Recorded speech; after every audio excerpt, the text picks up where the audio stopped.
Hello guys and welcome to VARC 100, a free practice course for CAT verbal section. This is RC number 23.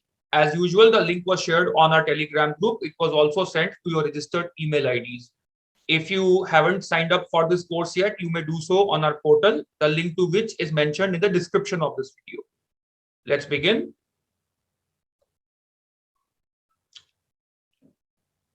So it was an interesting passage about two great painters, Matisse and Picasso.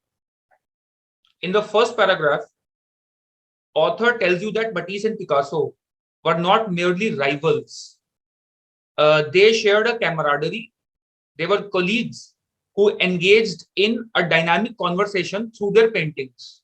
So they were not merely competitive rivals. Okay. And in the next two paragraphs, author gives us examples of some paintings through which they mocked at each other and taught each other. So basically the next two paragraphs are justification of the point made in the first paragraph. So he gives us examples of these paintings, large nude in red armchair, etc. So through these paintings, they mocked at each other and they taught each other, new styles also. So this is a very simple passage to understand. Let's look at the questions now.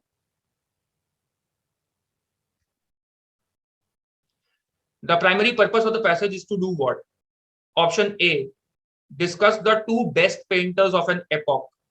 Point to note, author never calls them best painters of an epoch, so this is an extreme answer choice. Also, author does not discuss the painters, but the nature of relationship between them. So option A does not include that important aspect of discussion.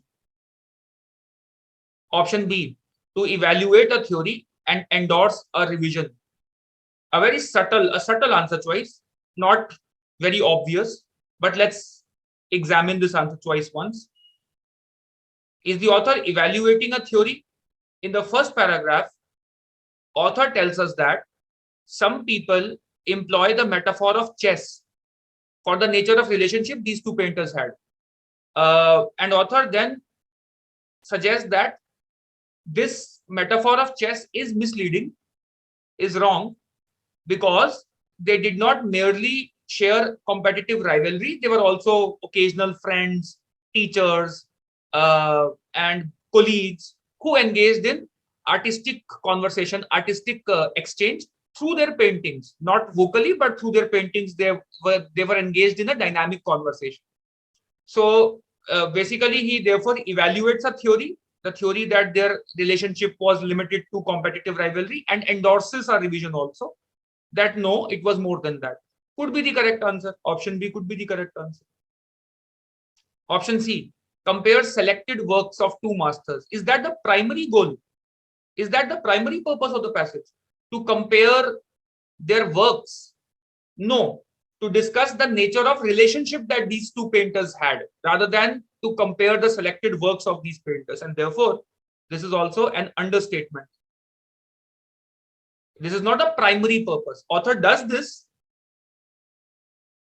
but he does so with a broader aim of discussing the nature of relationship between the two painters, rather than simply comparing their works and pointing out the artistic styles in them. Option D, to show that Matisse's work is more sophisticated. Author has never favored one artist, one painter over the other. He merely discusses how they exchanged, what their artistic exchange was, how they were engaged in a dynamic conversation through their paintings. Author does not support one artist over one painter over the other. So this is alien. Okay. Correct answer, option B.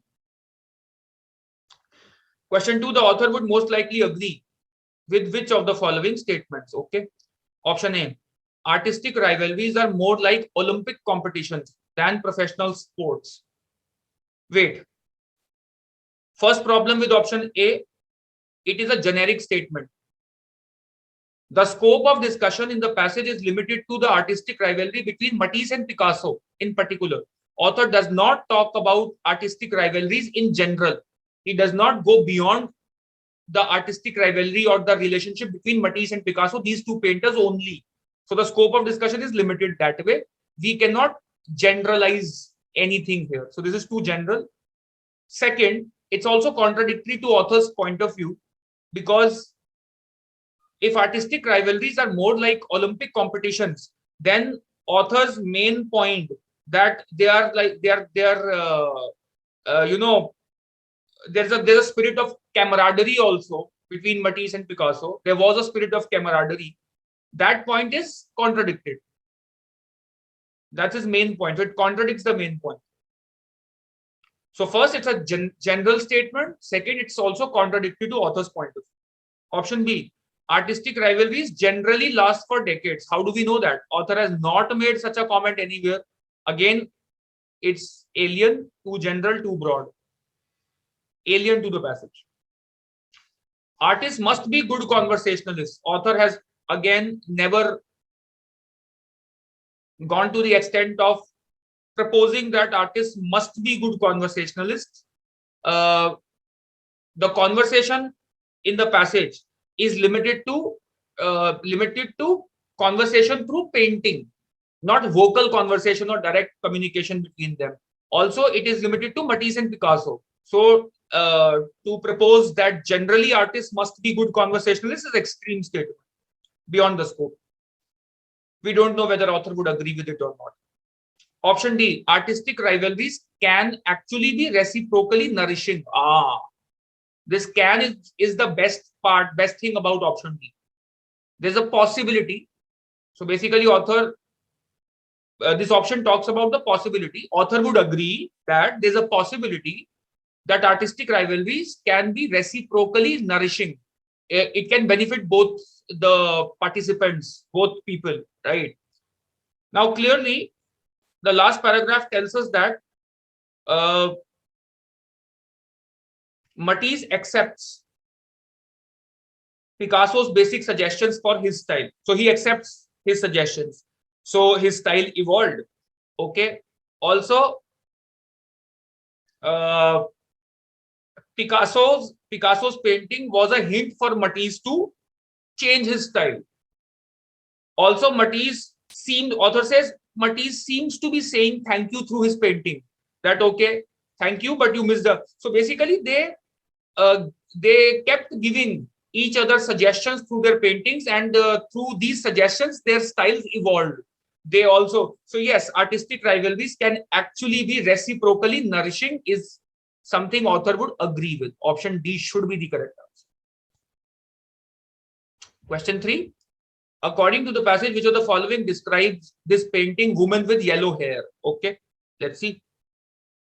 It was parody of a work by Matisse. Achha, it was a parody of Matisse's work. Let's see.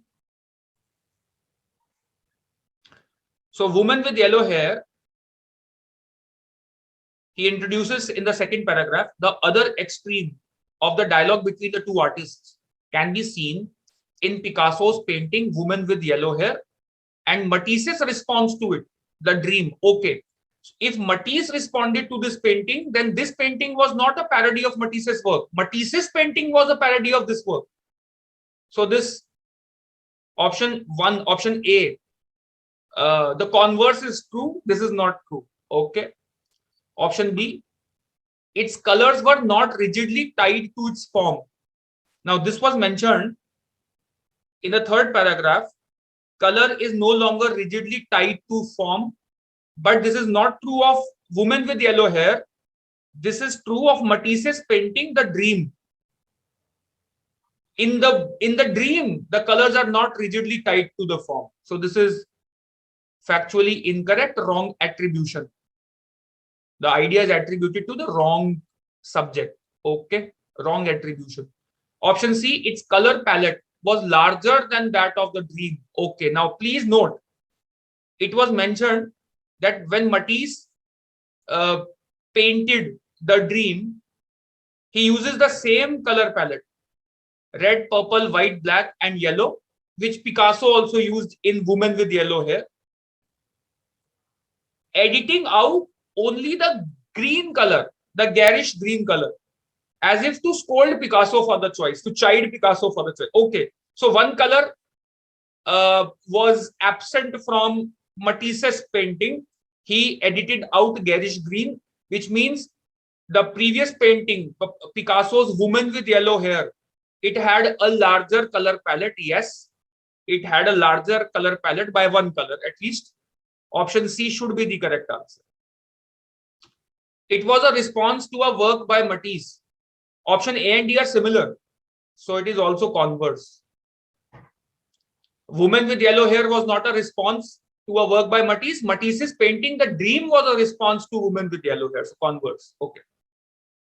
Passage indicates that option A, the large nude in a red armchair conveyed a sensuous, rich mood. Okay. Please note, the sensuous, rich mood of Matisse's painting. And which painting is being talked about? If you read carefully, Matisse's Odalisque, whatever, however this word is pronounced, Matisse's painting Odalisque is being talked about. So this painting had sensuous, rich mood, which was transformed in Picasso's painting, Picasso's large nude in red armchair, which is the subject of our question. It was transformed, this mood was transformed into something harsh and grotesque. So no, Picasso's painting large nude in an armchair did not have a sensuous, rich mood. It had a harsh mood rather. So factually incorrect. Option B, Matisse verbally commented about Woman with Yellow Hair. Never mentioned that he passed a comment verbally. Their conversation was, as per the passage, their conversation was limited to paintings. Through paintings only they communicated with each other. We don't know whether they ever communicated verbally or they commented on each other's paintings verbally. So this is alien to the passage. Option C, Matisse worked on The Dream for nearly a decade. Please note, Matisse launched his painting nearly a decade later. But did he work on this painting for a decade? We don't know. He might have started in 1939 and completed it in 1940. Picasso painted Woman with Yellow Hair in 1931. And nearly a decade later, Matisse responded to this painting with his painting, The Dream. But did he work for a decade? We don't know. So factually, this is a distorted answer choice. He worked? No. He launched it a decade later. He worked on it. We don't know for how many years. So this is factually twisted again. Okay. Option D, Picasso was younger than Matisse. All right. There's a sentence here, the second paragraph, last line.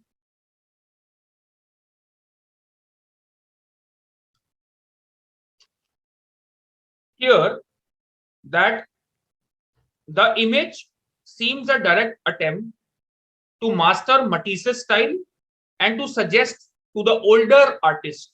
So Picasso's painting suggested to the older artist. So who is the older artist here? Matisse is the older artist, which means Picasso was younger than Matisse. Option D is correct. Nice question.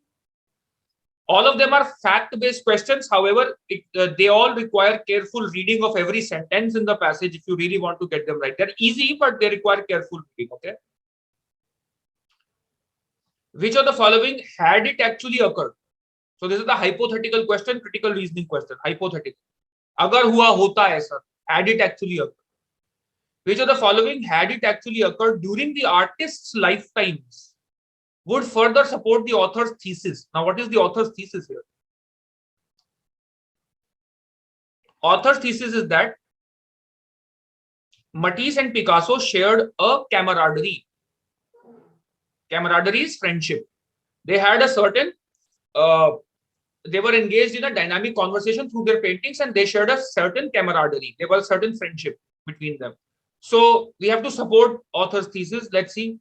Which of the following, if it had occurred, would support the author's thesis? Option A, a joint exhibition of the two artists' work. Please note, an exhibition can be carried out, can be conducted by a third party. That does not mean that these two people have a camaraderie between them. A personal show of camaraderie is required, where Matisse and Picasso might have come together and maybe, discussed art, something like that. That would strengthen author's thesis that there was a camaraderie between them.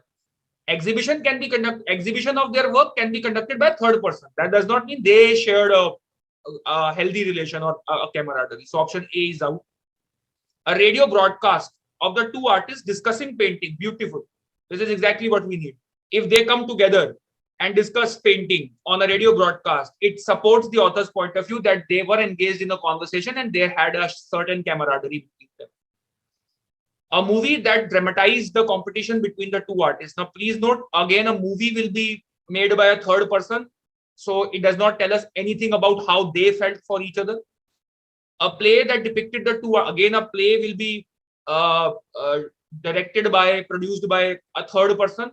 So we don't know how they feel for each other through a play. Okay, so option B is the correct answer. According to the author, all are true about Matisse and Picasso except what? Okay, option A. Some of the Picasso's work served as a suggestion for Matisse to rediscover his style. It is true. We read this sentence in paragraph 3. Matisse accepts Picasso's basic suggestions for his style. So yes, some of Picasso's work did serve as a suggestion for Matisse to rediscover his style. This is correct. Therefore, not the answer. We are looking for an accept statement. Option B, Matisse frequently painted vivid and sensuous images of women. Oh, okay. Now it is written here, Picasso's painting depicts a woman asleep on her arms, resting on a table. She is full, rich, warm, curved. Her head and arms form a graceful arabesque. Okay. This image seems a direct attempt to master Matisse's style. Okay. So Picasso painted a rich and full means sexually attractive, sensual woman. So he painted this woman in a direct attempt to master Matisse's style, which implies that it was Matisse's style, which was Matisse frequently painted such images. So option B is also correct. Not the answer. Color in Matisse's paintings were not necessarily contained by the form. It is explicitly mentioned that in the last painting mentioned here, color is no longer rigidly tied to form. In Matisse's painting, The Dream. So yes, color in Matisse's paintings were not necessarily contained by the form. This is also mentioned. Picasso and Matisse never vocally criticized each other's work. Please note, option D is can't say. This is neither true nor false according to the passage. And the question says, which of the following, all of the following are true except. So even if something is of the nature can't say, there's insufficient information. Whether they ever vocally criticize each other or not, we don't know. Therefore, option D should be the correct answer. Option D does not have to be false. Even if it falls under the category of insufficient data or can't say, it is the correct answer as per the question demand. So please understand the nature of questions. Please understand what they demand. It is very important. And read passages carefully. Hope you enjoyed this passage. Keep practicing, keep improving. Cheers to learning. Don't forget to like the video. Don't forget to share word about TVM Academy with your friends. Also, on 5th of May, we are starting a fresh batch. So those of you who want to enroll for our courses and who want a systematic and a rigorous practice program may enroll for this course. The details are mentioned in the description of this video. Thank you very much. See you next time. Bye-bye.